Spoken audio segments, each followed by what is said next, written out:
Bonsoir chers abonnés et bienvenue dans le tuto de Dia. Alors, nous nous retrouvons encore pour de nouvelles vidéos et j'aimerais vous dire que ce soir nous allons prendre notre envol. Oui, nous allons prendre notre envol parce que dans ces nouvelles vidéos, nous allons apprendre comment créer des pages web. Alors, bien avant de commencer, j'aimerais dire que il existe deux types de pages web.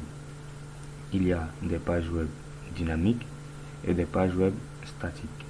Alors, qu'est-ce qu'une page web statique?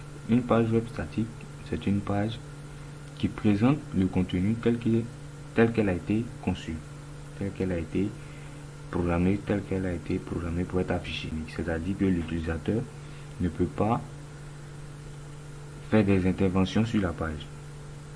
Il n'a que les informations fournies par la page. C'est tout. Alors que une page web qui est dynamique, c'est une page web dont le contenu peut changer en fonction du contexte.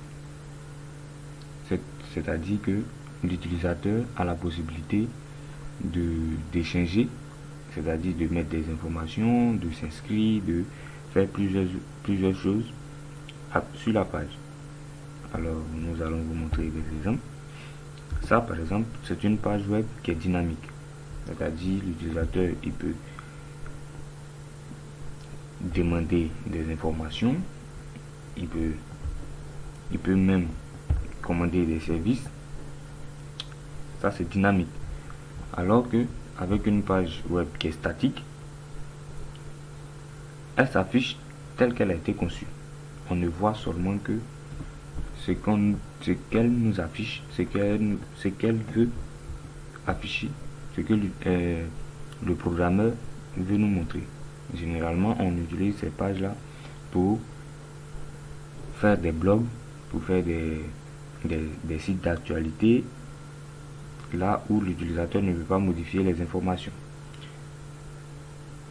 Donc, ça c'était les types de sites.